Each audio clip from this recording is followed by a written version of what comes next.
An 80,000-word thesis would take 9 hours to present. Our contestants' time limit, 3 minutes. That is the challenge of the 3-minute thesis competition. Villanova's university-wide competition for 2022 begins now. My name is Emery Woodard, and I'm Dean of Graduate Studies in the College of Liberal Arts and Sciences. I will be your host for this afternoon's contest. So just what is 3MT? First and foremost, 3MT is a research communication competition for graduate students. The research could be applied or theoretical, so the competition is open to people pursuing both professional and academic careers. Regardless of whether or not the research is for the classroom or the boardroom, the goal is to present it in the most compelling fashion in 3 minutes or less for a general audience. That is, you need to engage people with your work who have no reason to have a clue about what you're talking about. The idea for the 3-minute thesis competition came about at a time when the state of Queensland in Australia was suffering severe drought.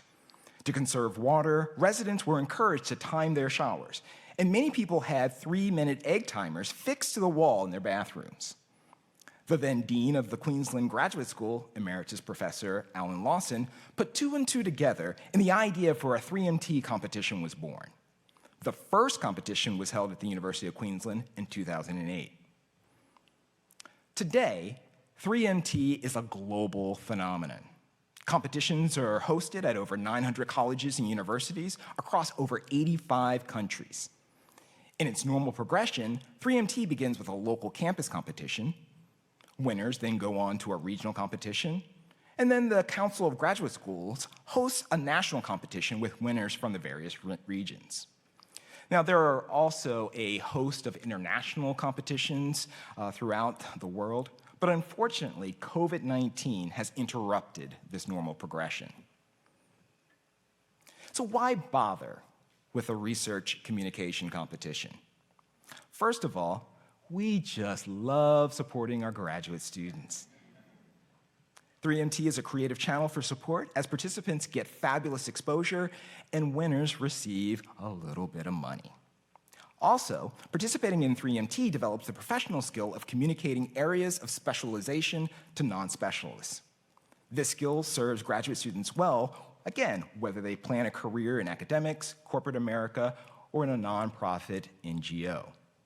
Being able to communicate one's work effectively is a skill routinely listed as one of the key competencies for career success, regardless of discipline or domain. 3MT provides a valuable opportunity for our graduate students to come together, to get to know one another, and to talk about their work. It starts that all-important process of networking through which our students will build professional relationships that will facilitate conversations often started in graduate school, but that carry on throughout one's career. This competition also puts on display the great work being done at Villanova by our fine graduate students. This builds equity in the Villanova brand as our students demonstrate the value of our educational experience. This provides a direct benefit to our contestants as their performance today opens opportunities near and far. It indirectly benefits all Villanovans as external stakeholders witness the fruit of our special community. Finally, the 3MT model reminds us that to be truly impactful, we need to help the general public understand the important work that we're doing within the academy. Now, spring 2020 was supposed to be our inaugural campus event until COVID-19 happened. We hosted information sessions, we ordered signs, we had stage timers, the works, but we all know what happened. The event was canceled, and in fact, the entire second half of the campus experience was canceled, as we all adjusted to the uncertainties of the pandemic. We were, however, able to host a virtual competition in the College of Liberal Arts and Sciences in the fall of 2020. That competition was won by then philosophy PhD student Catherine Kurtz. She went on to represent Villanova in the Northeast Regional Competition, going up against competitors from schools like Cornell and UMass Amherst. She was a first runner-up in the regional event where she earned an invitation to participate in the National Showcase event where she represented Villanova well. We hosted another virtual competition last spring in the college that Alec Tear, an online student in our Human Resource Development program, won. He then went on to represent us well at last spring's Northeast regional competition. I am pleased to announce that this year, our competition is university-wide, and we welcomed entries from students pursuing master's and PhD degrees from across the institution. Based on the received submissions, I think you are in for an exciting event today. Now, to be eligible to enter this year's contest, participants had to satisfy the following criteria. First, they needed to be a graduate student in the College of Liberal Arts and Sciences, the College of Engineering, the Fitzpatrick College of Nursing, or the Villanova School of Business. They needed to have a thesis, dissertation, or research paper that reflects research conducted by the entrant that was sufficiently complete to present. They needed to be either a campus or an online student. And finally, they needed to comply with all rules and submission requirements. Now, what are those rules? Well, our participants can only use a single PowerPoint slide, and that single PowerPoint slide needs to be static. It can't have any slide transitions, animations, or movements. There's no additional electronic media, no additional props. Presentations, as indicated by the timers, are limited to 3 minutes maximum. We will stop listening after 3 minutes, as that is the capacity of our social media afflicted attention spans. Presentations are to be spoken word, no poems, raps, or songs. Sorry, Father Peter. And presentations are considered to have commenced when the presenter starts through movement or speech. While I'm sure that most of our graduate students would participate in such an event just for the joy of participation, we do have prizes. Our first place winner will receive a $100,000. Wow! Whoa! Thank you, Father Peter. A $1,000 cash award, and that winner will represent Villanova at the Northeast Regional Competition. Our second place runner-up will receive a $500 cash award and will represent Villanova in the regional competition should our winner not be able to participate. Finally, you, as an audience, will choose our Audience Choice Award recipient. That recipient will get a $250 cash prize, and as indicated, they can double dip. So our first or second place winner can also receive the Audience Choice Award. Now, how are we going to determine who receives these awards? Well, the audience choice will be determined by you. But first and second place will be determined by a celebrity panel of judges. And they will use the following criteria. The first criterion is comprehension and content. Our judges will evaluate comprehension and content based upon responses to some of these questions. Did the presentation provide an understanding of the background and significance of the research question being addressed? Did the presentation clearly describe the impact or results of the research? Did the presentation follow a clear and logical sequence? Did the presenter spend an adequate time on each element of the presentation, or was it rushed? In terms of engagement and communication, our judges will ask themselves questions like, did the oration make the audience want to know more? Did the presenter convey enthusiasm for their research? Did the PowerPoint slide enhance the presentation by being clear, legible, and concise? Was it additive and not duplicative of the spoken content? Now, it's important to note that this is not an NBA game, and the decision of the judges is final, so there will be no crying to the judges. All right, so I mentioned that we have on hand today some celebrity judges, and indeed we do. They will help us evaluate the performances of our participants, and they represent both university and college leadership. In terms of our university leadership, you get no higher at Villanova than our first judge. We are pleased to have a dynamic orator in his own right, Father Peter M. Donahue, president of Villanova University.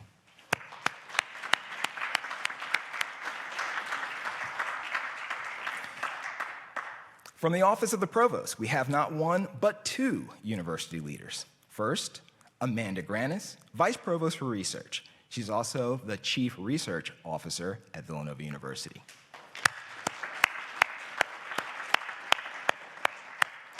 Finally, we have our newly appointed Assistant Vice Provost for Graduate Education and Research, Michael Westrate.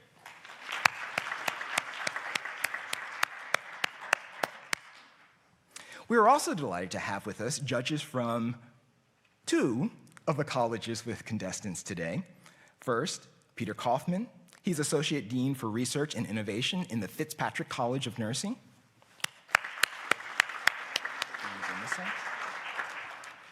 Next, we have Barry Selensky. He is Associate Dean for Research in the College of Liberal Arts and Sciences.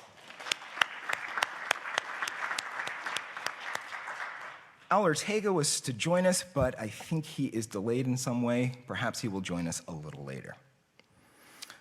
All right, with those preliminaries complete, the time is at hand. Are you ready for 3MT? All right. That was some nervous applause, right? They said, maybe I'm ready? I think I'm ready? All right, we're ready. All right, first up, we have Jane Frances Anayango. Jane is a PhD student in the Fitzpatrick College of Nursing and joins us from Uganda. Jane is not able to be here today and joins us via video. Presenting Healthcare Providers Screening for Intimate Partner Violence Against Pregnant Women, here is Jane Anayango.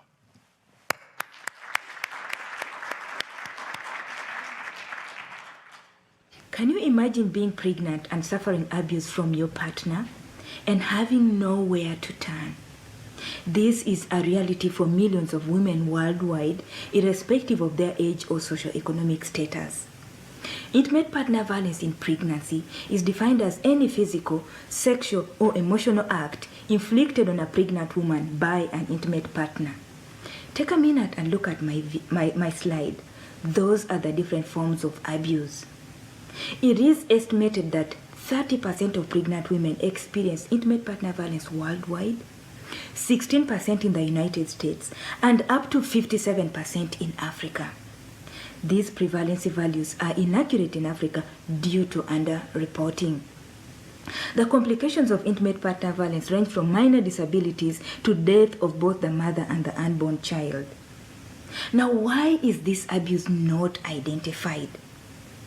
Sadly, many healthcare facilities and providers do not have protocols and systems in place to screen for intimate partner violence. Screening is an essential step to identification of intimate partner violence. And as pregnant women seek prenatal care, healthcare providers are presented with a prime opportunity to screen for intimate partner violence. Sadly, victims are often missed. Health organizations recommend screening for intimate partner violence as an initial step to identification, early treatment, and prevention of further episodes of intimate partner violence. Screening, however, remains low or is inadequate. The proportion of healthcare providers who screen for intimate partner violence in emergency departments in the United States is found to be as low as 14%. In Africa, this value is not properly recorded, but healthcare providers are found to probe for intimate partner violence only in cases of severe physical harm with obvious signs of violence. Findings of my study report low screening for intimate partner violence at 0 to 16% among healthcare providers caring for pregnant women in Africa. The barriers associated with screening for intimate partner violence include lack of screening tools, lack of training for healthcare providers, and a culture that has normalized intimate partner violence in many societies, including even the healthcare providers. The facilitators which are associated with screening include availing screening tools and training and policies that would support screening for intimate partner violence. Addressing the barriers and promoting the facilitators would improve screening for intimate partner violence. More research needs to be done to examine the actual screening that occurs in prenatal clinics. This forms the foundation of my research. I want to build evidence that will inform policy and better structures to combat intimate partner violence against pregnant women. Thank you very much.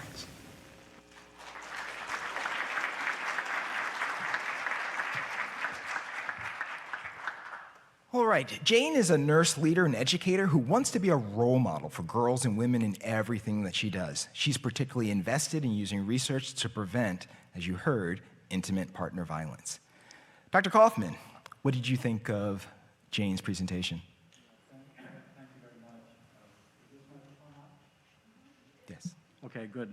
So first of all, my instructions were to keep it light, but I have to say that this particular presentation, it's difficult to keep it light. It is such an important topic.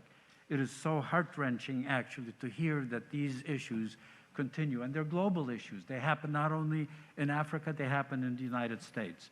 So I want to just thank Jane Francis for a wonderful presentation on such a delicate topic. Count me in. I want to join you in this mission. So your passion comes through, and I thank you very much for your presentation.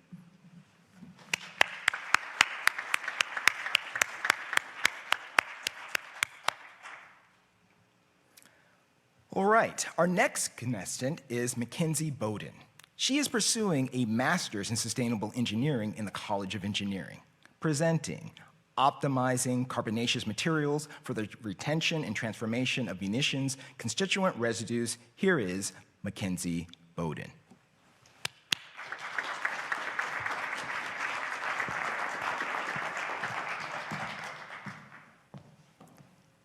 When I tell people I work with explosives, they either think that I'm a mad scientist or that I develop weapons.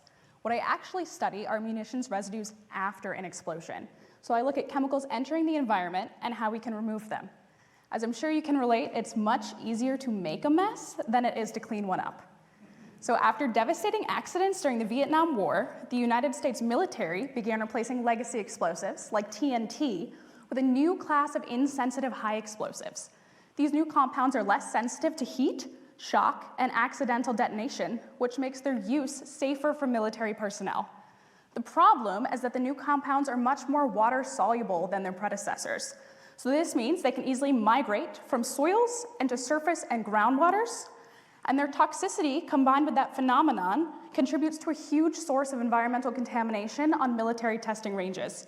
For this reason, it's critical that we find ways to retain those compounds, minimize their transport, and then promote their destruction. To do this, we've developed an approach using carbon-rich materials like activated carbon and biochar to simultaneously retain and then destroy those residues. So biochar is a type of charcoal produced from pyrolyzing or burning biomass. So our biochars are made from wood or grass, and they're pyrolyzed at a range of temperatures to optimize their structure. This is important because the structure of the material directly influences the type and the rate of chemical reactions that can be facilitated by that material. So first, we use biochar to facilitate adsorption and remove those residues from the environment. Now, adsorption is a separations process in which a contaminant is removed from a liquid phase and then accumulated on the surface of a solid. This is that exact same technology that's used in a Brita filter to remove contaminants from drinking water, but here we're using the biochar to remove munitions from environmental media. We can also use biochar to facilitate alkaline hydrolysis and actually degrade those compounds. So alkaline hydrolysis, hydro meaning water, lysis meaning to break, is a chemical reaction in which those individual bonds between the atoms in a molecule are broken apart using water. And this occurs at high pH or alkaline conditions. So for us, those munitions compounds are actually degraded, those bonds are broken, and we produce smaller, less toxic byproducts as a result.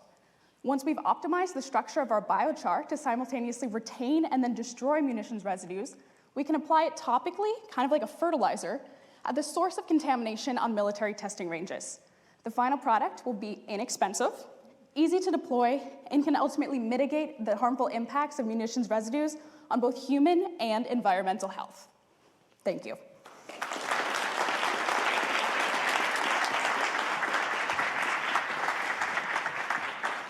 Thank you, Mackenzie, for that presentation.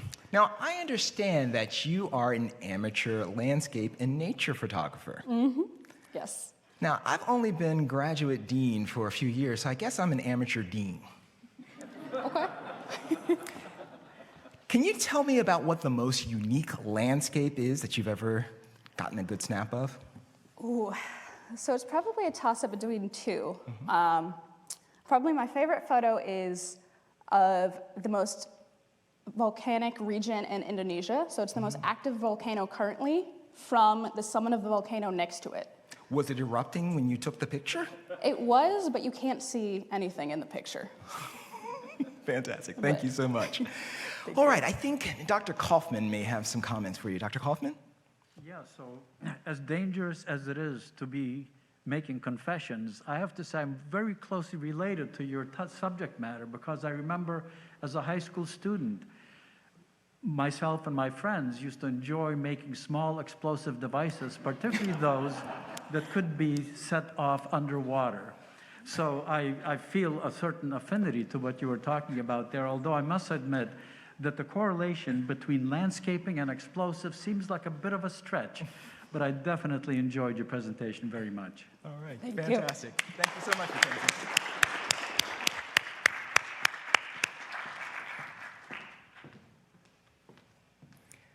Our next contestant is Gabrielle Coker. Gabrielle is pursuing a master's degree in mathematics in the College of Liberal Arts and Sciences. Presenting Mathematical Modeling of Crime and Its Deterrence, here is Gabrielle Coker.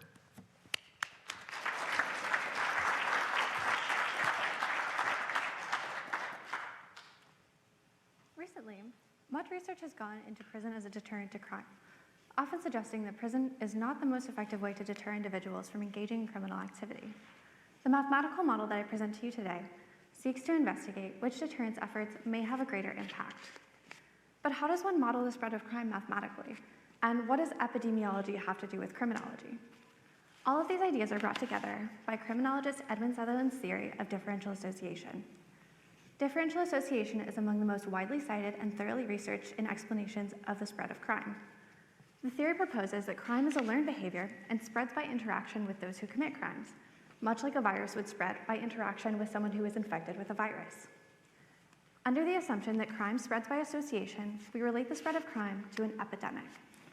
We employ a mathematical model that is widely used to predict the outcome of viral infections. This is known as the SEIR model. What you see on the screen above me, is a schematic representation of the SEIR model, as well as our adapted version of the model in which the compartments are changed from susceptible to non-criminal, from exposed, also as exposed, from infected to criminal, and from recovered to imprisoned. The arrows between the model compartments represent individuals moving through the compartments as they are guided by parameter values, which represent risk factors associated with crime, interactions between individuals, and deterrence to crime. We ask the question, of these parameters, which are the best equipped to encourage the transition from the exposed or the criminal compartment back to the non-criminal compartment before an individual enters the prison system? In building our model, we take into account three primary deterrents to crime: prisons, policing, and collective efficacy, where collective efficacy can be described as a community's ability to exert social control over itself based on the social, emotional, and economic investment of its residents. The analysis of our model focuses on determining which parameters have the strongest impact on the size of the criminal compartment and what values of those parameters might steer the population toward more crime or toward less crime. In our analysis, through careful estimation of parameters, we find that three parameters stand out with the strongest impact on the size of the criminal compartment, which are the contact rate, the infection rate, and collective efficacy. The most efficient way to deter a large criminal population was to keep the contact and infection rates low with high levels of collective efficacy, while neither policing nor prisons played a significant impact as a deterrent to crime. We conclude that within the framework of this theoretical model, the strongest deterrent to crime is collective efficacy. Thank you.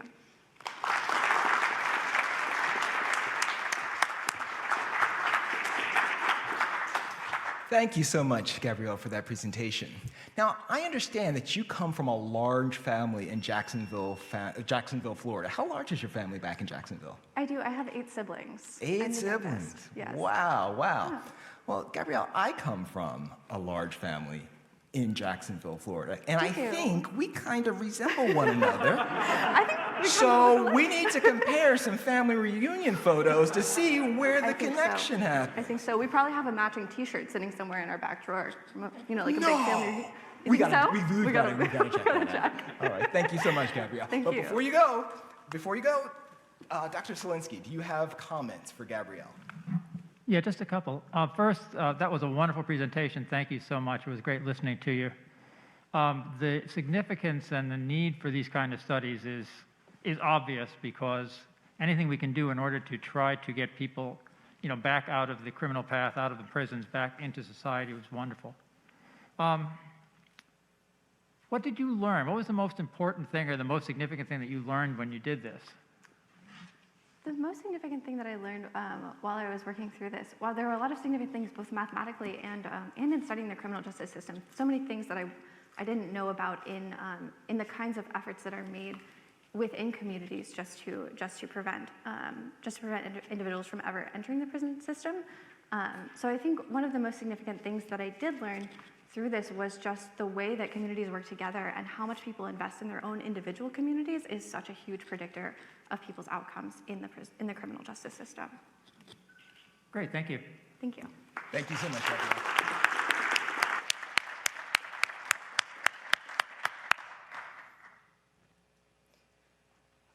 Our next contestant is Zoe Derozdi.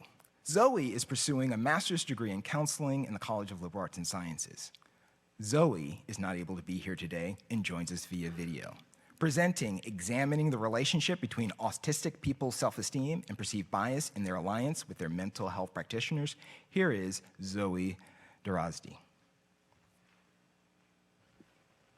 At this moment, there is a huge and mostly unknown problem that affects millions of people. And the problem is this: autistic people want help from mental health practitioners. And mental health practitioners want to help autistic people. But the help that autistic people need from their mental health practitioner and what they receive are often so totally different that more harm is done than good. The crux of this problem lies in the mental health field's conceptualization of autistic people as less than so-called neurotypical or normal people. But normal is a pretty subjective concept, and studies show that autistic people don't want to be normal. They view their autism as a value-neutral but integral part of their identities. They don't want to get rid of their autism. They just want access to the same quality of life and mental health care that non-autistic people get. I was diagnosed as being in the gray area of the autism spectrum when I was 19. This experience launched me into a vibrant autism community. I first integrated into this community by reading autistic-run magazines. And I noticed an overwhelming amount of discourse about oppressive practices with mental health practitioners. From articles about people's therapists comparing them to apes and robots, to articles about people attempting suicide at the age of 14 just to get out of anti-autistic behavior training. And the saddest part was, as a mental health counselor myself, I knew these practitioners likely thought they were doing the right thing. They were almost always adhering to the predominant treatment protocol. But their treatments wound up having two major negative effects.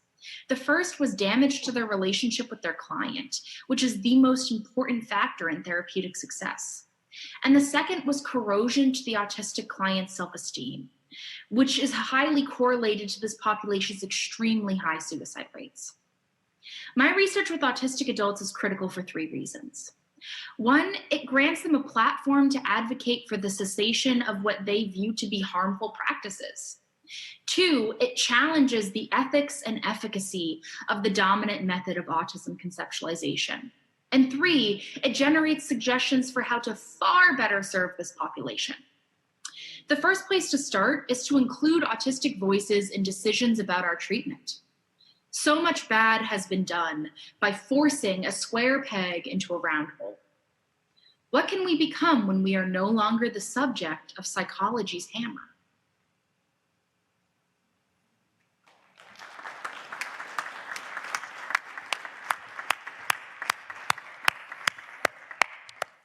All right, it's a very serious topic, but let me share one fun fact about Zoe. She is involved in pit bull rescue and rehabilitation. She adopted her own, what she refers to as Pitty, Beezus, about 4 years ago and has enjoyed watching her rambunctious personality and self-confidence develop throughout their time together.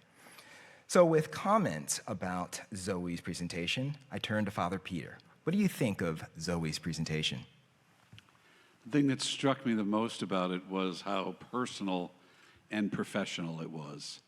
It is a personal experience that she has had, and she has found a professional way to deal with it. And I love her image of the square peg in the round hole with the hammer cracking it open. I think it's a wonderful presentation. So congratulations, Zoe, wherever you are. Fantastic. Thank you so much, Father Peter.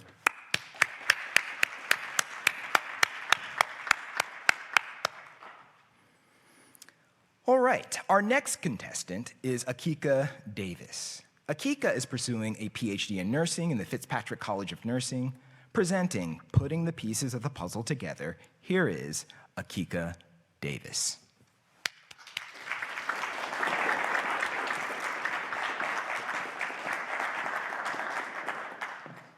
Good afternoon.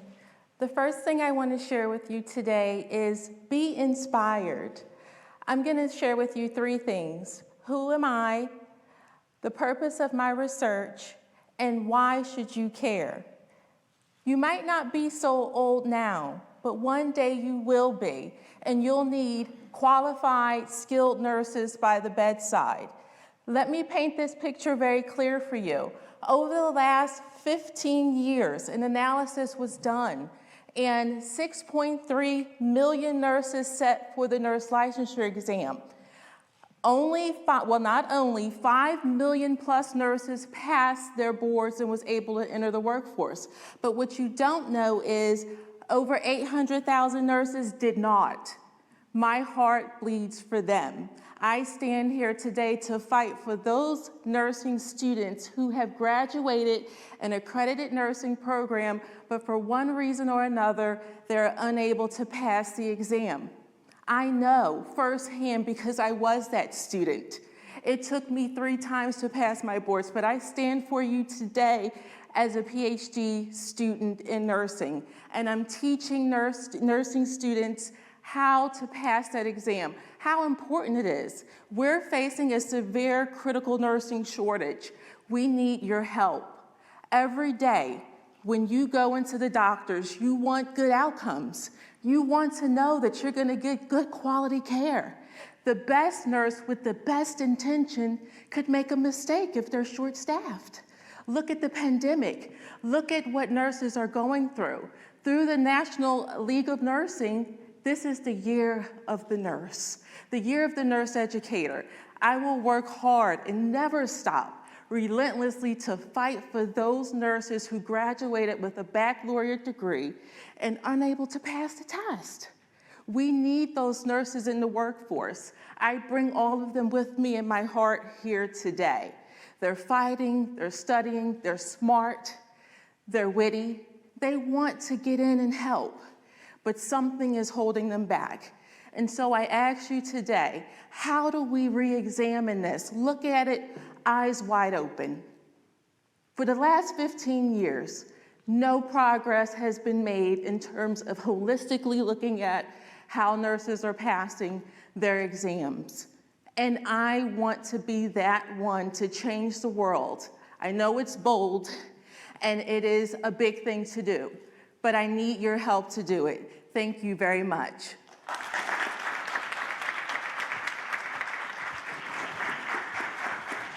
Thank you, Akika, for that presentation.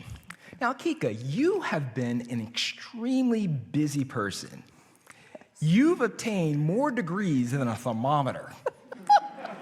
Now, here's a challenge, and we should probably set the timer. Can you list all of your degrees in 3 minutes or less? That's really funny, and I get that a lot. If my friends and family, they're watching, and they call me alphabet soup. But I do it, it's not about me. It's about what I can learn to give back to the world. So all of those degrees means nothing to me other than the fact that I get to share back and give it back and pour it into other students. Thank you very much. Thank you so much. Dr. Kaufman, do you have comments for Akika? Yeah, thank you very much.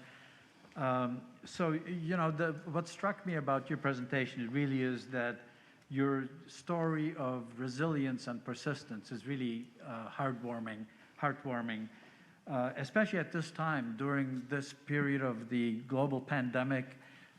We've seen the importance of nursing and how important it is to have well-educated nurses and committed nurses. And I think that that is the part of the story that especially comes through in your presentation.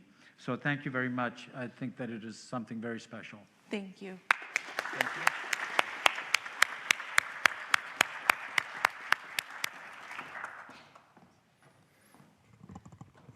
Our next contestant is Carol Devlin.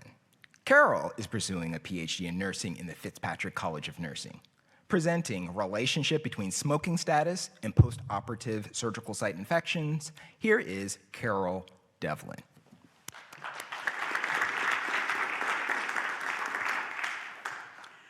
The beautiful lady on the slide started smoking at the young age of 16. You may have guessed, she is my mother. In 1972 was the first time that I lobbied for my mother to stop smoking. It was after my second grade teacher asked, "Raise your hand if your parents smoke at home." I was so excited to raise my hand, despite the fact that those cigarettes smelled terrible. I was certain that we would have an instant connection. Predictably, the outcome was not as I had hoped. Despite the fact, Miss Alfredo shared that those cigarettes were not only bad for those who smoked them, but also the people around the smoke, and in particular, young children. I was certain that my mother would smoke once she was aware that those cigarettes were not only bad for her, but also for me. 2 disappointments in one day. 14% in the United States smoke cigarettes, 1 in 4 globally. While the percentages of smokers continues to drop, the overall number of individual smokers has reached an all-time high of 1.1 billion people. 480,000 in the United States and and 8 million globally die from the effects of tobacco every year. Circling back to my mom, later, she had multiple infections and trouble healing internally after she had major abdominal surgery, and her health was poor from the consequences of smoking. She agreed to quit smoking for 6 weeks before her last surgery, and you guessed it, that time she healed. The World Health Organization estimates that 40 million people who smoke undergo major abdominal surgery every year. Smoking is linked to surgical site infections. Surgical site infections are the most common and costly hospital-acquired infection and account for $10 billion in costs in the United States. The World Health Organization and the American College of Surgeons recommend that smokers stop smoking for 4 or more weeks prior to surgery. I hope to grow the research and evidence that links smoking to postoperative infections so that I can inform the policies around that, in hopes of helping the 40 million smokers a year who undergo major abdominal surgery, just like my mom.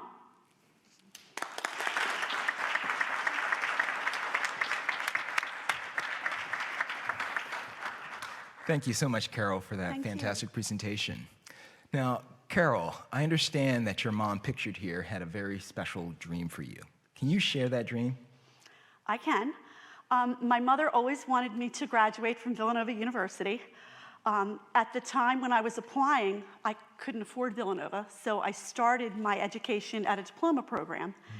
And actually, I graduated with my first degree in 2016 at the age of 50, just really weeks after my mother passed away.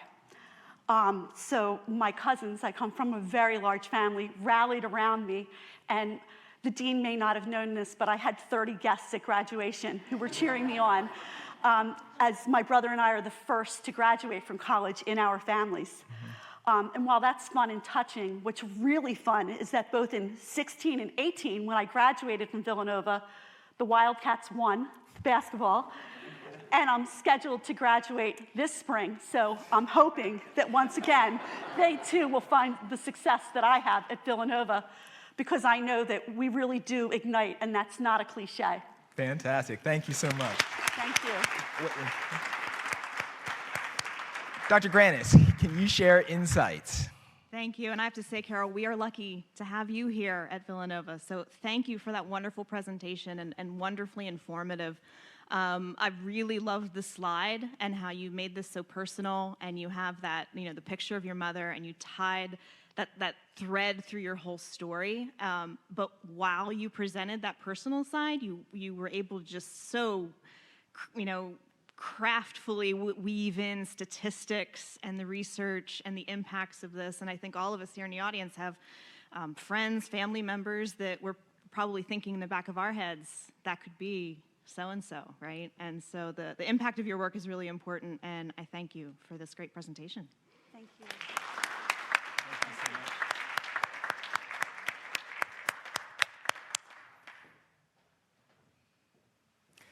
Our next contestant is Nick Langen. Nick is pursuing a master's degree in software engineering in the College of Liberal Arts and Sciences. I bet you didn't know you could get an engineering degree outside of the College of Engineering. Presenting Radioland, building a mobile app that predicts FM radio signal strengths, here is Nick Langen.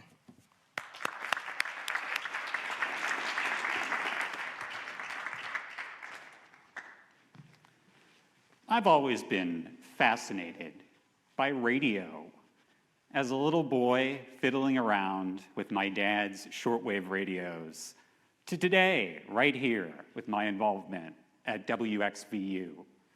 And radio still matters. As of last year, 46% of Americans listen to the radio on a daily basis. That's the most of any audio form. Much of our listening happens in the car. So just imagine for a moment, you're driving somewhere, you're tuning around for a station to listen to. It's always bothered me that there isn't an app you can pull up on your phone that tells you what FM stations you're in range of. So I set out to research how to build such an app. This was a two-part problem. First, I just wanted to see if it was even possible to make predictions of the stations you could hear in a given spot. As it turned out, back in the 60s, there was a study done that looked at such factors like if there were any hills or mountains in the path of the signal. Now, it had never been used in a consumer application before, but thanks to a connection we made with an engineer at the FCC, the Federal Communications Commission, we were able to use the study, blend it with terrain data to make predictions. So the second part was actually designing the app. I put together a database of 26,634 FM stations in all of North America and the Caribbean, and I'm so proud to say that within just 5 months, the result is Radioland, which takes your location, gives you this list of stations. With just a touch of a button, you can switch to this map view, which gives you an idea of where the stations are relative to your location. We have these beautiful overlays that show you the coverage area of the station you're trying to hear. So you might ask yourself, well, how accurate are Radioland's predictions? I'm really excited to say, in areas where there are terrain differences, like locally the Pocono Mountains or the Rockies west of Denver, Radioland seems to be shining. And as we stand here today, in the Apple App Store, the Android Google Play Store, Radioland is available for download. It has a 5-star rating on both, so download it with the utmost confidence. And on your next trip, turn on the good old-fashioned radio, pull up Radioland, and you'll know what's on your FM dial. Thank you very much.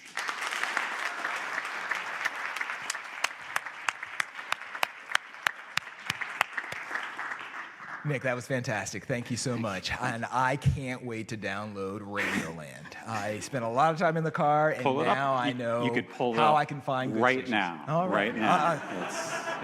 You know what? We don't need any more presentation. I'm going to go. So, Nick, I understand you're writing a book on something other than this radio app. Can you tell us a bit about your book project? So, I get to volunteer.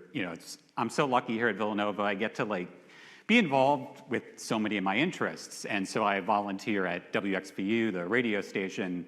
I probably drive the staff berserk with my love of smooth jazz, the music format. It's all my mom's fault. She's here in the audience, so that's, she totally, set me forth on that path.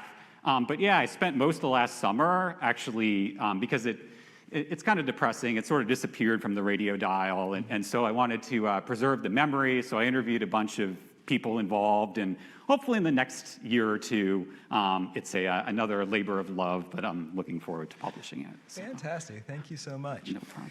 So with some observations, I'm going to turn to Dr. Zielinski. What did you think of the presentation?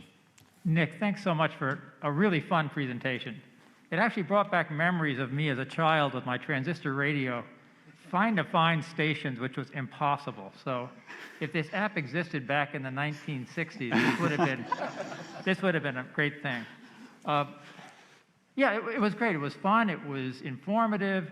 It was beautifully presented with that PowerPoint. Thanks so much for doing this. No problem. My pleasure. Thank you so much, Nick.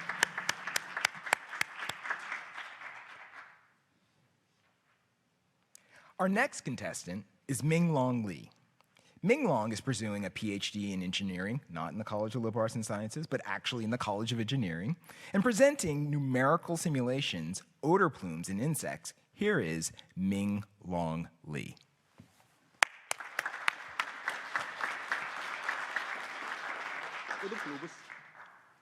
Odor plumes are common in nature. Insects need to forage, prey, and mate. They need to sense the odor source beyond their visual range. Insects sense the odor plumes with their antennae. There are many studies about how insects track down odor plumes, but we still don't know how insects perceive the odor plumes. First, what is the odor plume? The first thing comes to my mind is smoke, its odorant, and its filamentous. So odor plume is just a bunch of odorant particles, right? Yes, mostly. But the odorant particles we are talking about can be very small, like water molecules. At this small size, they can diffuse into their ambient. We use the term diffusivity to describe the extent of this phenomenon. Now imagine a puff of smoke in front of you. How do you move it? Yes, you can blow with your mouth or you flap your hands. The motion of odor plumes is determined by the background velocity and the aforementioned diffusivity. So how do we numerically simulate the transport of odor plumes? There are equations that describe the motion of odor plumes.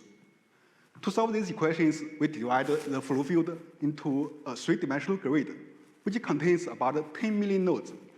The initial conditions provide the initial values of velocity, pressure, and odor concentration on these nodes. And the boundary condition provides the values on the boundaries. In this case, the smoke you just imagined is the initial condition. When you flap your hands, you applied a velocity moving boundary condition inside the flow field. By numerical calculation, we can predict the values on these nodes. A typical numerical simulation like this may require months of calculation using a computer. By numerical simulation of odor plumes, we discovered a lot of interesting things about insects. We learned flapping wings push air to the front and create an airflow before the insects, thus greatly impact the odor plume structure. We learned why the antennae are located on the head. It has the largest odor concentration and velocity than any other part of the insect. We learned why insects fly at a small velocity when they are searching for odor plumes, because the wind-induced flow at a low velocity will create a flow that flows above the insect. The odor winds from a much larger area are thus induced by the winds and sensed by the antennae. From the results of our numerical simulations, we aim to replicate the odor tracking process into man-made micro-aerial vehicles. Thank you.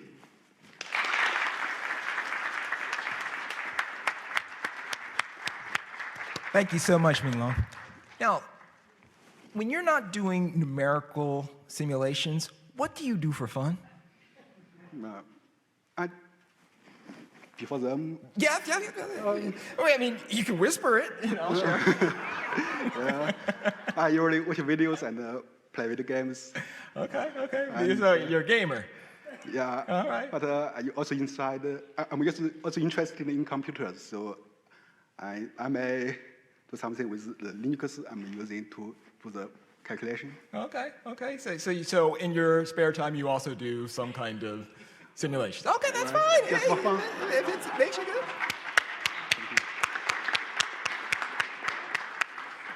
Dr. Selinsky, do you have observations for Minglong? Yeah, thank you so much. That was super interesting. I think the one takeaway message that I got from this is that I guess we're smelling insect plumes all the time, and I guess how those plumes move around in our rooms and how we are exposed to them are going to affect our health and a lot of other things. So this is really important work.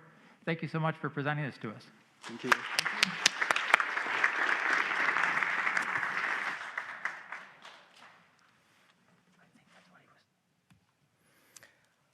Our next contestant is Christopher Quintana.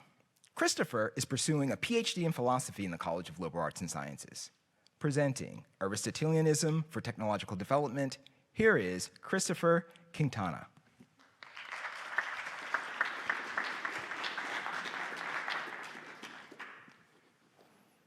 Now, I'm going to start with a rather obvious observation, which is that every day we interact with a variety of digital interfaces and digital environments.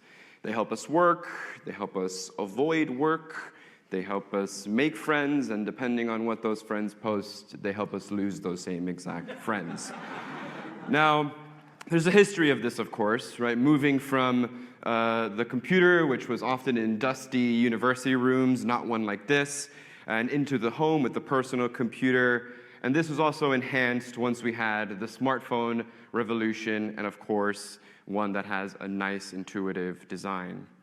Now, many parents and grandparents, of course, will lament that so many younger generations are, quote unquote, glued to their phones. But those same generations can be found on their phones as well, scrolling, sometimes a bit slowly and a bit awkwardly, but still spending a lot of time there nonetheless. Now, despite all the great advances that technology has provided for us, my thesis tries to provide a critical framework to evaluate these technologies, and in particular, their user interface design and the design of the experience that you have while you are on it. And I take inspiration all the way from ancient Greece with Aristotle and his vision of what the role of the virtues are for the human animal.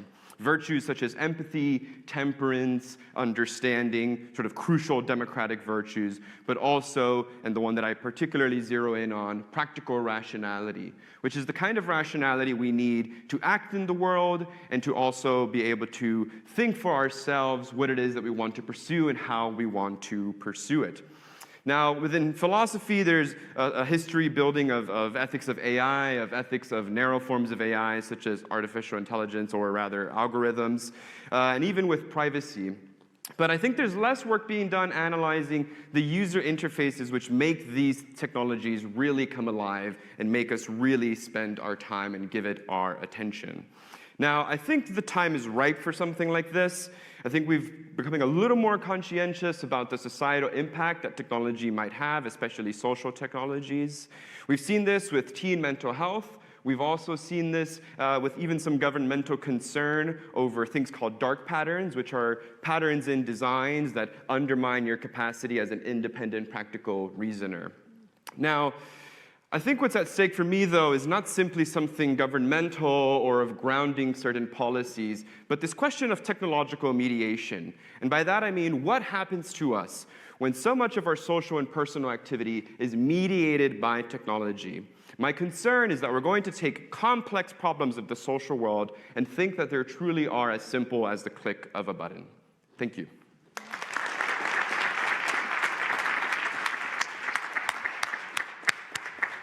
Fantastic, Christopher. Thank you for that presentation. Now, Christopher, I understand that you are a pioneer in at least a couple of ways. Can you share a bit about how you are breaking new ground in your family? Well, I'm a first-generation American, and I'll be hopefully soon the first in my family to have a doctoral degree. All right, fantastic. Thank you. Dr. Westrate, what comments do you have for Christopher? Christopher, thank you for that. Thank you. As someone with 2 teenage daughters, I can tell you how important I think this is and how much I absolutely don't know how to deal with it.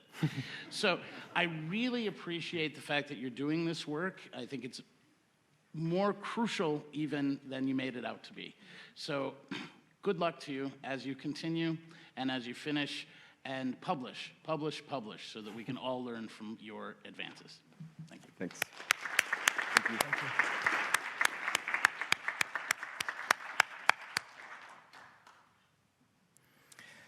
Our next contestant is Peter Rockowski. Peter is pursuing a PhD in engineering in the College of Engineering and presenting your personal brain imaging lab, WERCAT. Here is Peter Rockowski.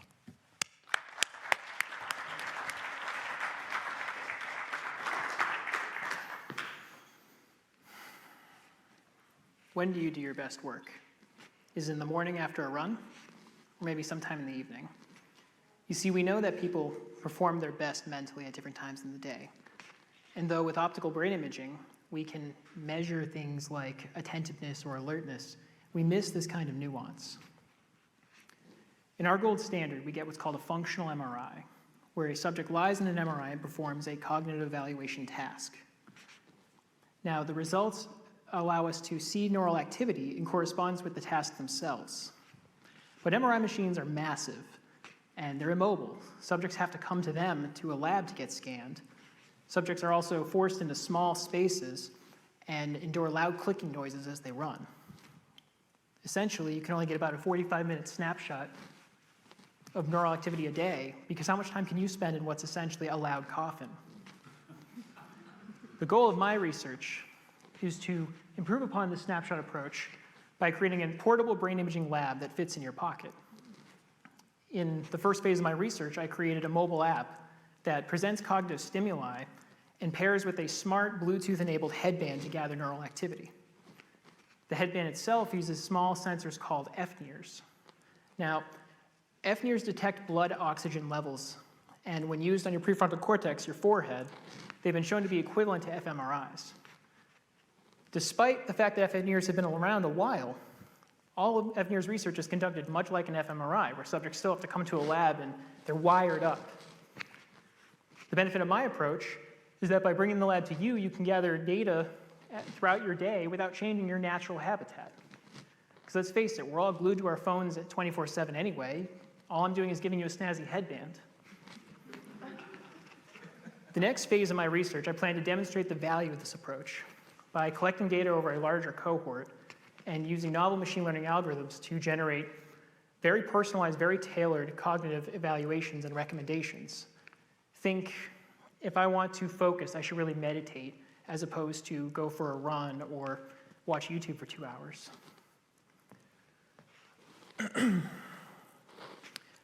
By gathering data that better represents us in our natural environment, we can make our devices aware and react to us rather than the opposite. Thank you.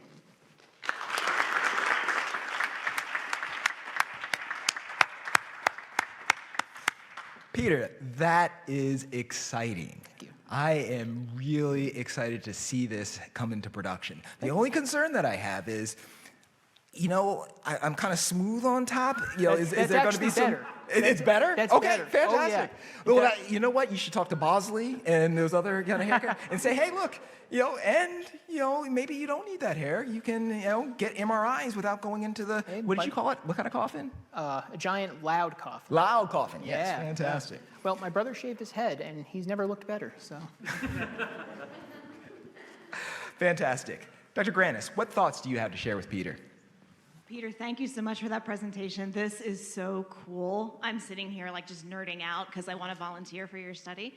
So, you know, send me an email if you need a subject. I'll walk around with a headband on. Because personally, this idea of what was it, the Noisy Coffin. Having been in an MRI, it always fascinates me, how do people do these, clinical studies to do, sort of things like you were talking about, cognition and whatnot. How is that not impacted by being inside the tube where you're feeling claustrophobic and hearing all these noises, right? So this sounds like a really impactful, invention and device that you've come up with that I'm excited to see where your next steps go. Thank you.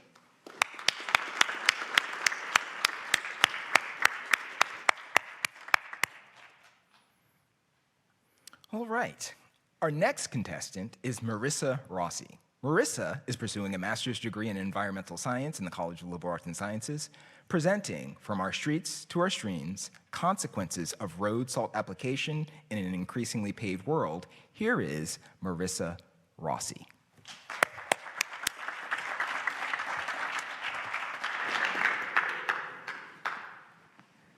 Think back to the last snowstorm. Do you remember plow trucks spreading road salt behind them?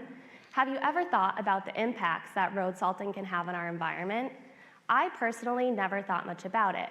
However, my perception of road salting changed when I started researching the water quality of rivers and streams in southeastern Pennsylvania. These trucks spread road salt, which is composed of sodium and chloride. Though it makes roads safer for travelers, once it is applied to the roads, it can enter nearby rivers and streams. This is concerning and can negatively impact both humans and freshwater organisms.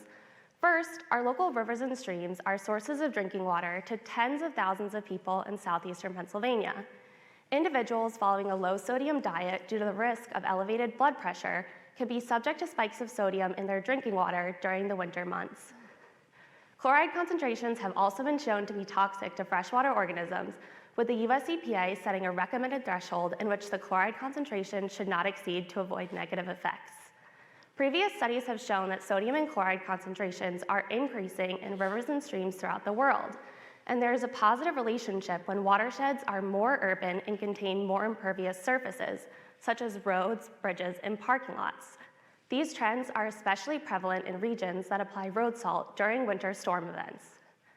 In collaboration with a local water utility, my research focuses on the long-term trends of sodium and chloride concentrations for 6 streams in southeastern Pennsylvania. I evaluated these trends in relationship to the total watershed impervious surface cover, and I found that impervious surface cover and sodium and chloride concentrations are increasing in each of the 6 streams. I also found that in the watersheds with the greatest increases in impervious surface cover also had the greatest increases in chloride concentrations over the study period. And finally, we saw that there were spikes of sodium and chloride concentrations in drinking water in Philadelphia tap water during the winter months. If current trends continue, the average chloride concentration in each of the 6 study streams will exceed the US EPA threshold value for aquatic life by the end of this century. In 2019, the average annual sodium concentration in all 6 study streams exceeded the US EPA recommended threshold value for individuals on a low sodium diet. Clearly, road salting is having negative impacts on the water quality of rivers and streams. However, my study provides guidance from a smart growth perspective on limiting the future expansion of impervious surfaces in watersheds which serve as a drinking water source. So next time it snows and you're out shoveling your driveway, think twice before applying salt. Thank you.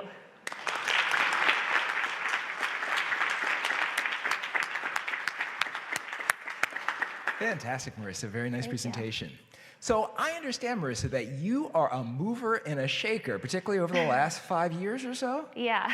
So you've lived in 5 different states? Now, which of those states, actually, what 5 states have you lived in? Washington State, Connecticut, Maine, Texas, and now Pennsylvania. Wow. So initially I was thinking, okay, so the tri-state area may be, Pennsylvania, Delaware, Maryland, New Jersey. No, these are like the complete opposite ends of the state. Yeah. Wow, interesting. It's been a lot. Now, who does a better job with their salt? Oh, gosh. Well, Texas, I guess, because they don't apply road salt there, so they might be in the Although lead. they had that issue, what was it, last winter? Oh, yeah, they did, yeah. I don't know if they were prepared for that one. All right, fantastic. Thank you so much. Dr. Selinsky, what comments do you have for Marissa? Marissa, thank you so much. That was very informative. I was watching the snow come down over the weekend and watching them layer salt after salt after salt layer to take care of that 1 inch. And I was thinking about the potential impact of that.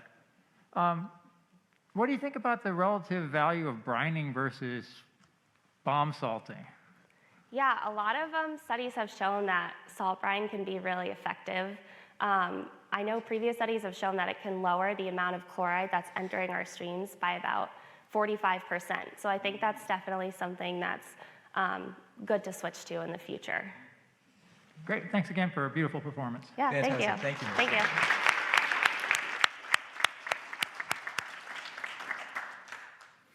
All right. Our final contestant is Samuel Cinemas. Sam is pursuing a master's degree in psychology in the College of Liberal Arts and Sciences, presenting the impact of modeling mental states on goal-directed conversations. Here is Sam Cinemas.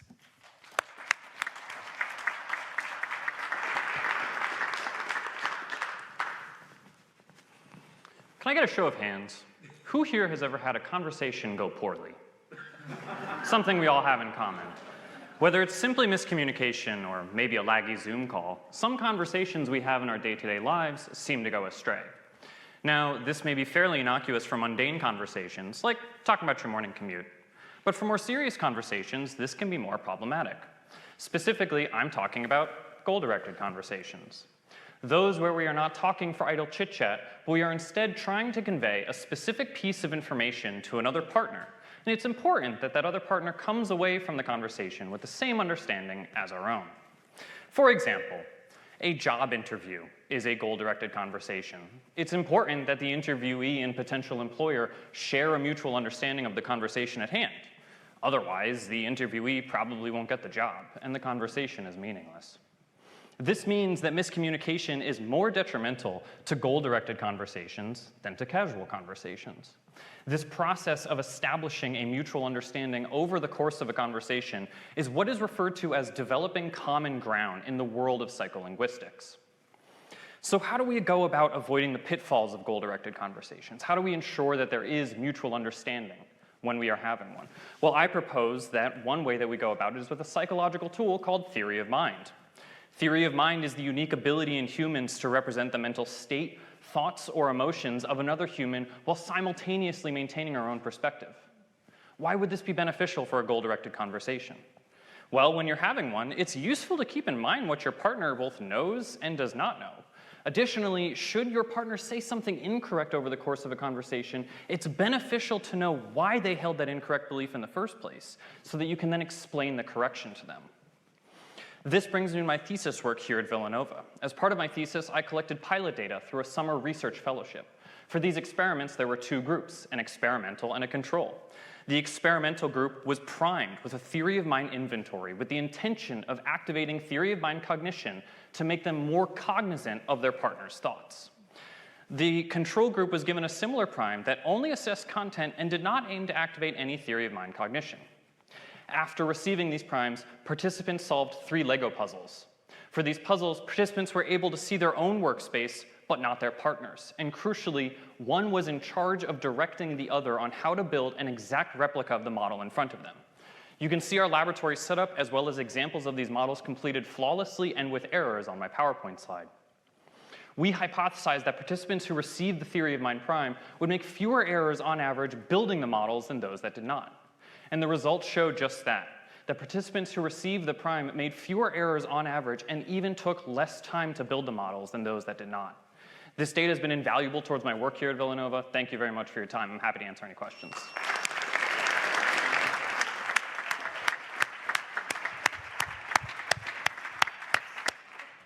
Thank you, Sam, for that presentation. It's wonderful. Now, Sam, I understand that you can whistle with your hands in 3 different ways. That I can. So I've been told to cut my mic at this point because I don't want any reverberation. So I can talk loudly enough. I'm not going to do the first 2 because I don't want to take up too much time. But the third, so the first 2 are the classic dad whistle, taxi whistle, whatever. The third, I would be curious if anyone else in this room can do it because I don't come across a lot of people that can do this. It's kind of like a loon call. Oh, yeah.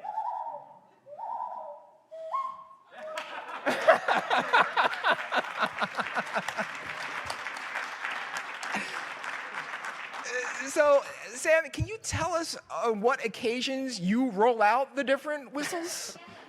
So I don't hunt at all. You know, this is something that's passed down from my dad to us, and we imagine that this was used in hunting capacities at some point in our family history, but we don't currently use it at all anymore. So there's no real tangible beneficial purpose to these whistles, but it's a lot of fun. I think it's pretty cool. It's great at parties. It's a neat party trick. It's a very neat party trick. Yeah, exactly. All right, Father Peter, can you offer us the last word and share comments with Sam?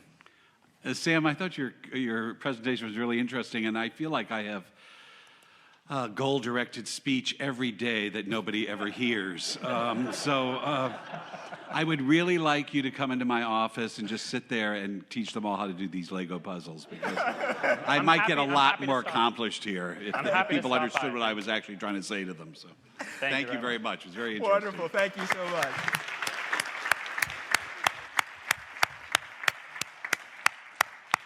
All right, that was our last presentation, and it is time for some work to be done. It is time to vote. So, audience and judges, we need to sort out winners. Momentarily, the judges will submit their tabulations for final scoring, but audience, you need to do your part. Now, in order to participate in the Audience Choice Award process, you're going to need a smartphone or mobile device. I want to give you a few moments to get those devices out, but advise that just as our presenters only had 3 minutes to present, you will only have 3 minutes to vote. So get your phone out. The timer will start shortly. All right, now here are the instructions for voting. You can vote by either snapping the QR code that you see on the screen, or you can do it the old-fashioned way, the way that I would, and type the URL into your mobile device's browser. All right, now just to make sure everybody is ready, can you hold up your mobile device? Wave it like you really do care. All right, I think I see most folks ready. All right, let's start the timer now. Okay, while folks are voting, I'd like to invite all of the contestants to come back to the stage for a brief Q&A. All right, let's give all of our contestants another round of applause.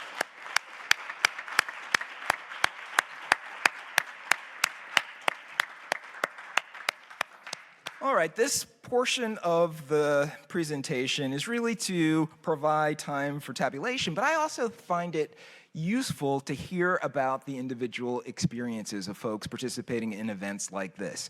We do something similar with our graduate student journal concept, in which instead of just kind of hearing people read their papers, we try to dig in and understand the process that went into preparing to submit something for publication consideration. So I want to kind of do the same here with the 3MT. And I'd like to ask the first question of our contestants: what led you to participate in a competition like this one?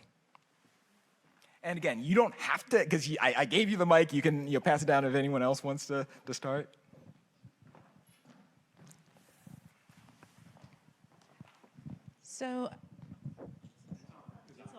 Okay, so in research, I know that dissemination is very important. It's something that needs to be heard, that we need to be able to disseminate our work so that people can learn and grow and become stakeholders in our missions. So that was my primary reason for doing this, because again, it's not about myself per se, but it's about all the people that will be able to learn and duplicate the research that is done. Fantastic. Anyone else? For me, so I've done a lot of R&D in my career so far, and an interesting thing is that scientists are often so in love with their own science that they have a hard time conveying the importance of it. So that really drove me to participate in this event. Great, great, great.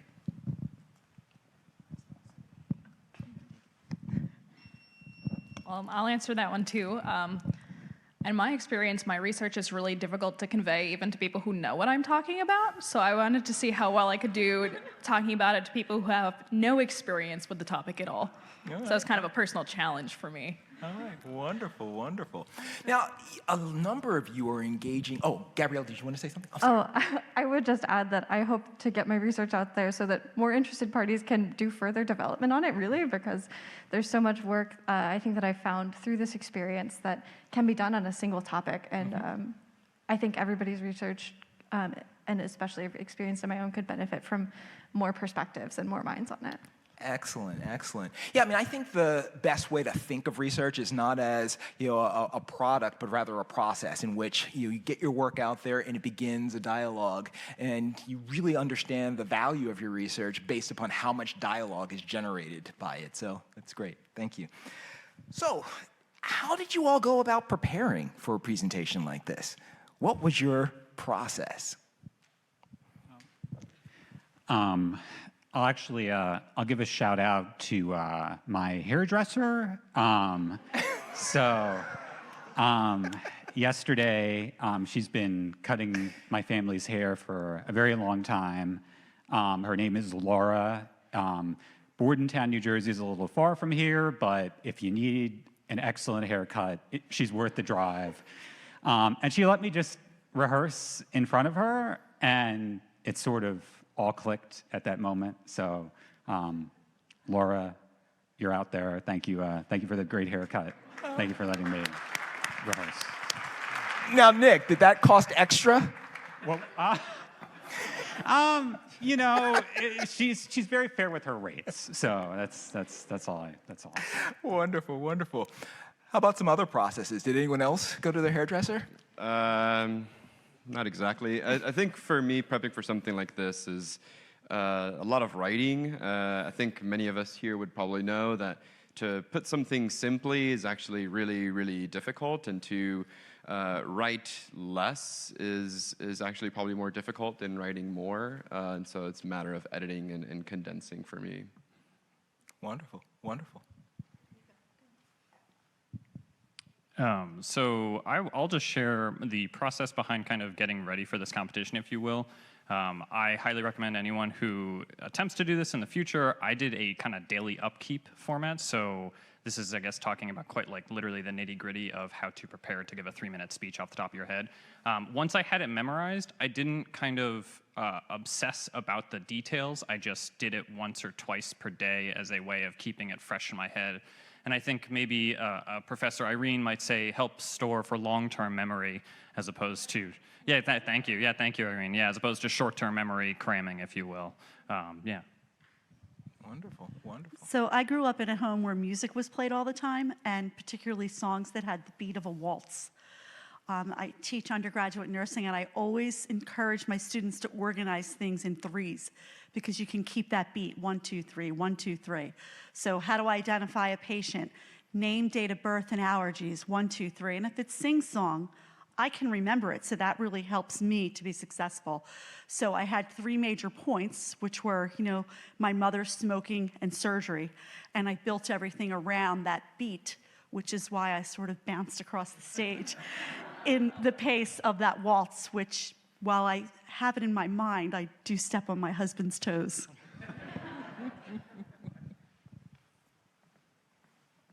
Anyone else? Anyone else?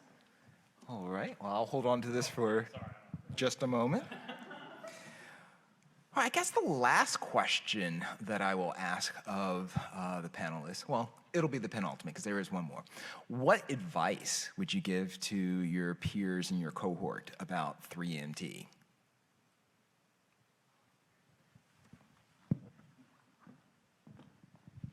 I would just say, surround yourself with great people, and there's been a lot of them here at the university.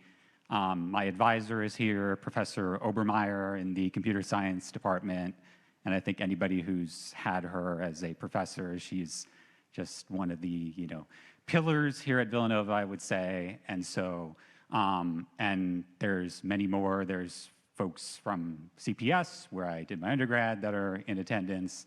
You can't do it alone.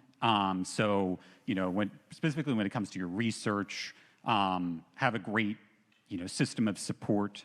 ask for help when you need it. Sometimes that's hard for me to do, but just, there's a great community here, I feel like, in the computer science department, beyond, and that's meant a lot to me. So. Wonderful. I think it goes down this way. I wanted to just share too, I concur with those comments, very good thoughts there. But my advice to my cohort mates and other cohorts across the university is to really dig deep and kind of not internalize the fears and the anxiety that goes along with it, but think about all the lives that you can change by challenging yourself. And that's how you change the world, to try to be fearless in your efforts, no matter what the result is. Wow, good. And then I think maybe last thing on this is I just want to really encourage people who are looking at this as a way to share their research and not a way of you're being put on the spotlight. I don't know when I will have the opportunity to share my thesis in this format in the future. And for me, I just look at this as it's kind of fun to get to talk in front of people for a little while. All right, fantastic. I think in healthcare, it's really important that asking for help is considered a sign of strength, not weakness. And I think that that's something that's really fostered at Villanova. And I think probably everyone on the stage can say that whenever they've asked for help, they've received it. So as you embark in all these great opportunities, remember that your department is there to support you and grow you. All right. So does anyone else want to respond to this one? Okay. I think I would say for anyone who's on the fence about trying to do a 3-minute thesis, I would say just do it. Because there's a lot that you can actually learn about your own research from trying to condense it into this format too. And I think that it really helps to be able to communicate the goal of your research in itself, even to people in your own field. And I know that was a huge experience for me, so I would really highly encourage people to try to think about it in a condensed format. I think it's really cool. Okay. And I want to ask one last question, and if possible, I'd like to actually hear from each of the contestants. And it's simply, what's next for your research? So maybe we'll start with you, and if you just pass the mic down. 30 seconds. Start the timer. So for my research, I'm actually finishing up my degree in May. So for me, it's tying all the pieces together.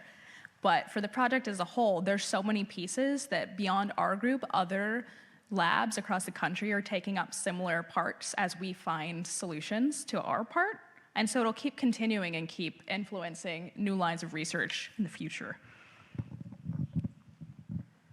So for my research in particular, there's a lot of iterations of the model that we created and a lot of versions of the model to look at because the system of equations that it's built on becomes quite complex. So we're really still working on identifying some different systems, ways to adjust the parameters, and also trying to incorporate more terms that get a little more specific than collective efficacy and more specific social programs that can act as deterrents to crime. So that's what's next for ours. I'm also graduating in May, but as long as my professors and my research advisors stay interested, I would love to continue on as long as we are finding interesting results. So as it happens tomorrow night, and this will not be in 3-minute thesis format, I can promise you. We're hosting a YouTube Live at 8 p.m. that's going to get very technical into how Radioland was built, all sorts of details. So promotion and software is never done. I have emails, from people finding little things here or there. So the process is never over, but I'm looking forward to it. So. I'm hoping to actually design some interfaces myself, even though I'm a bit of a critic of some versions of them. But the reality is I owe my director a chapter in 2 weeks. So that's what I'll be getting to. So future directions, the WearCat app itself needs to be extended a little bit. It needs to support EEGs and maybe other kinds of imaging devices on top of that. Furthermore, we need to actually get a proposal out the door to start creating a subject or a cohort to study. That'd be great. But we also need to consider the kinds of data we want to gather in advance because garbage in, garbage out. If we just collect a lot of data and feed into machine learning models, we won't get anything valuable. So planning that out is really the next step. You see, I've done a lot of programming, and the results are quite well. But it's just not well enough. If you change a variable to some extent, the program will fall. So in the future, I'm going to improve the program and make it more versatile. For me, there's a lot of aspects of chloride in streams that I didn't mention during my 3MT. So we're actually trying to determine how much chloride is being retained in the groundwater and then will be released into the streams even during summer months. And then we're also trying to determine how this chloride in streams mobilizes other things such as cations and metals, just to get a full holistic picture about how chloride is impacting streams. And what's next for me is to continue to synthesize the literature, to be able to further understand deeply the issues impacting nursing students to struggle academically and complete their degree program. I want to talk to scholars that are in nurse education and really understand from their point of view as well, how can we help and forward that mission. So I guess I have a two-part answer. The immediate sense is that I need to finish my thesis. That's the first part. The second part is hopefully then proceed onto a PhD program where I explore potentially kind of the temporal sequence of what I described. I'm looking at this as if my PowerPoint is still up on the board, but it's not. The temporal sequence of what's underlying what I talked about in my research as to if we can identify kind of when people become aware of other people's thoughts in those goal-directed conversations. But that's a long way off. So the research that I've conducted, I used a really large nationally validated data set that the American College of Surgeons collects. And I also participated in a program through the NINR, the National Institute of Nursing Research, because Villanova selected me as a Robert Wood Johnson Future of Nursing Scholar. So I was able to participate in all this extra learning. I learned there about all of the different grants that are available. So my next step is to look at that data again, and to do that by getting a grant that's specific to tobacco research using secondary data. So in March, I actually start a course that will be twice a month, learning how to complete the paperwork for that grant. Well, it's now, of course, digital. And that's my next step so that I can develop my platform of research in tobacco research. Oh, there you are. Thank you all so much. I think that you all have an extremely bright future, and I think that what we heard today is just a small piece of that future. So thank you so much for sharing. Let's give our contestants another round of applause.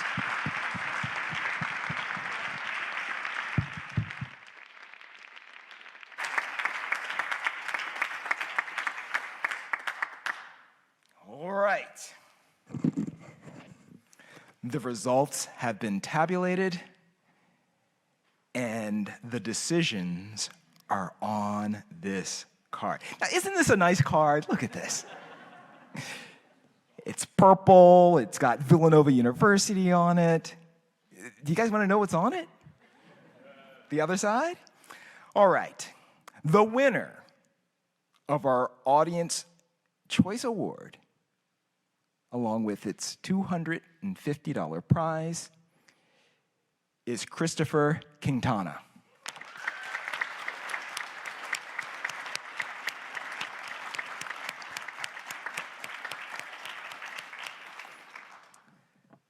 The second place runner-up and winner of our $500 prize.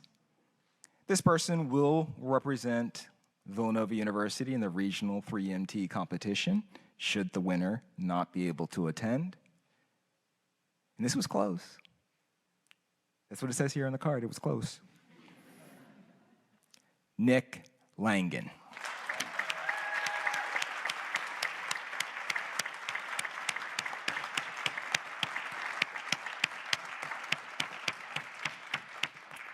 Now, you remember that you could double dip. You could win the Audience Choice Award and also place in first or second place. That didn't happen this time. Our first place winner and recipient of the $1,000 cash award and the privilege of representing Villanova University in the Northeast Regional 3MT competition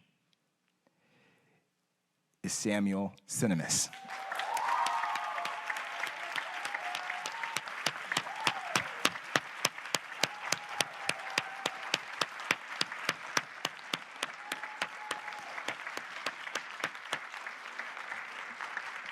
Thank you, judges, for all of your hard work in evaluating our fine presentations.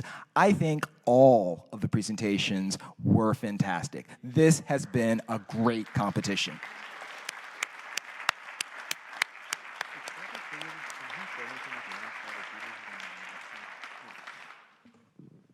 I've been encouraged to invite Father Peter to share any remarks, if he has any, for our contestants. None whatsoever. This is one of these moments when I say something that nobody pays attention to. So. I found it fascinating. I just found the whole I thought all of you were so well prepared. And it would have driven me crazy. I don't know if you can see the clock. Can you? Oh, it's two. I kept watching that clock going, oh, are they going to make it? Are they going to make it? Are they going to make it? Are they going to make it? And some of you got right down to the wire before you did it. But I thought all of you did such a nice job of capturing in a very succinct way what you were doing. And all of it was very clear and understandable of what you were doing, what you were working on.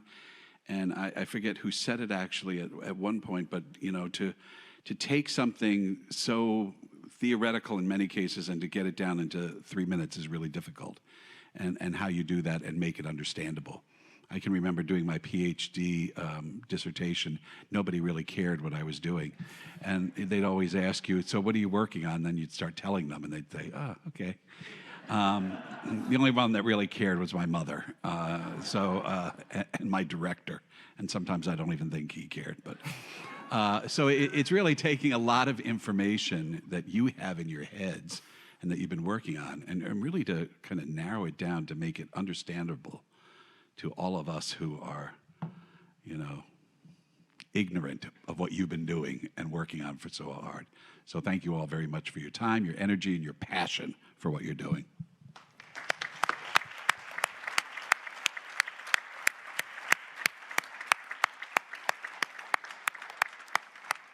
All right, that brings us to the end of the presentation part of our festivities today. We do have a fine reception that should be awaiting us in the lobby. But before we get there, if you are a graduate student and you enjoyed this experience, I encourage you to not let the fun stop here with this event today.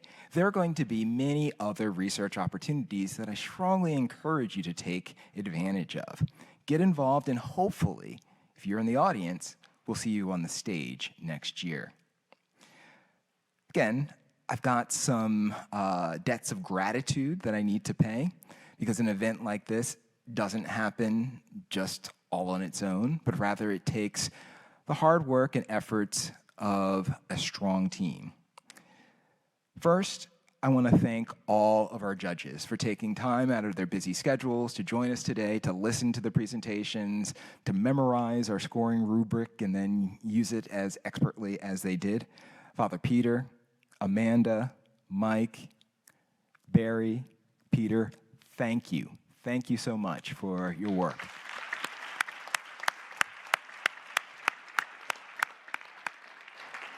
Judges, we have a small token of our appreciation for your efforts today, so make sure that you see the fantastic Suzanne Tobin before you leave, and let her know if you've got a nut allergy, so that she can give you the appropriate token.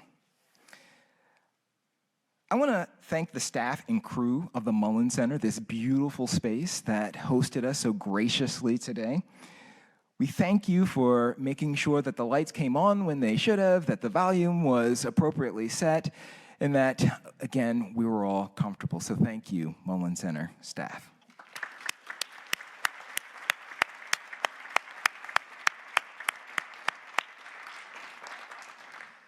Now, I am especially indebted to the best office on campus, the Office of Graduate Studies.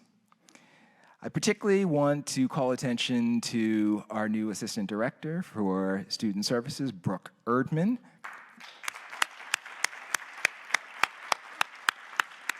She did a lot of the behind-the-scenes work. Dana Dialeva Albina. Emily McCluskey. Tommy Terrific Kennedy. Juan Cruz. Jim, That's a Fact, Mac. Bria Sproul. Corey Alicia. You guys are gonna get tired of clapping. I've got a big office. Maria Conway, Eagle Eye, Suzanne Tobin, Ashley Lehman, Morgan Howler, and two absolutely fantastic GAs, Sam and Kat. You know what happened just before we started today? We were trying to put up our nice signs that we ordered 2 years ago, and as we were pulling them up, one snapped right at the top, right off of the stanchion. And dutiful graduate assistants said, we're gonna make this work. We are going to get this, and look, it didn't fall. It's still, actually it's on the other side, but it's still standing. So again, the office that I work in is just a privilege to show up every day. The folks are fantastic, and without their support, there really wouldn't be graduate education, at least in the College of Liberal Arts and Sciences. Maybe in some of the other colleges, but not in the College of Liberal Arts and Sciences. So, audience, I really appreciate your participation in the work that you did to help choose our Audience Choice Award recipient. I think it's time for us to go and enjoy a reception. So why don't we give ourselves a round of applause.